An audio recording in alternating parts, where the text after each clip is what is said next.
What was it like using 80s VCRs, rotary phones, and dial-up internet? Imagine a time when technology was big, clunky, and required a bit of patience. That was the 1980s, a decade when everyday gadgets had a very hands-on feel. Sharing these experiences with new generations helps them understand how different life was back then. Let's start with VCRs, or video cassette recorders. These devices were large, often as big as a showbox, with bright, colorful buttons that you had to press carefully.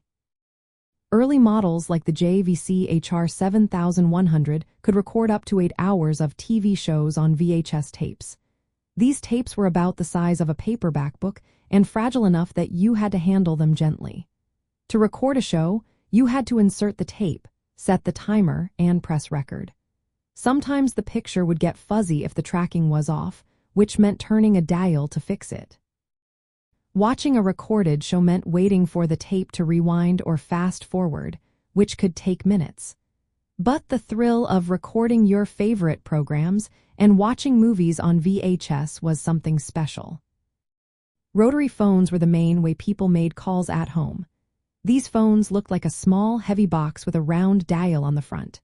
To dial a number, you'd put your finger in the hole for each digit and turn the dial clockwise until it stopped. Each turn sent a series of electrical pulses to the phone system, which connected your call. It was a slow process, especially if you dialed a long number, and mistakes meant starting over.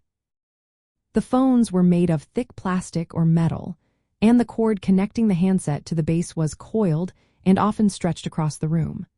There was no speed dial or caller ID, so every call was a deliberate act.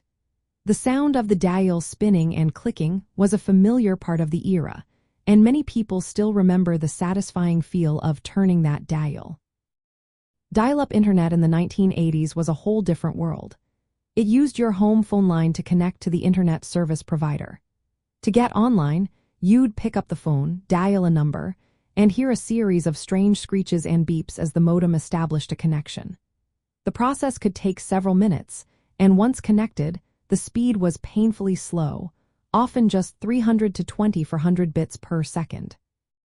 That meant browsing was mostly limited to sending emails or using simple bulletin board systems.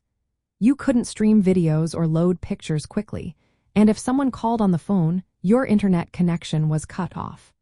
Despite these limitations, dial-up opened up a new world of communication and information.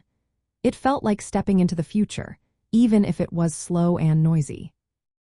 All these devices required active participation. You had to manually insert tapes, turn dials, and wait patiently for connections. It was a different rhythm, a slower pace that made every moment of using these gadgets feel more intentional. Sharing these stories with younger people today highlights how much technology has advanced, but also how much fun and connection could be found in these mechanical, tactile devices. Collecting and showing off these gadgets now gives a glimpse into a time when technology was more physical and hands-on, shaping the way people interacted with media and each other.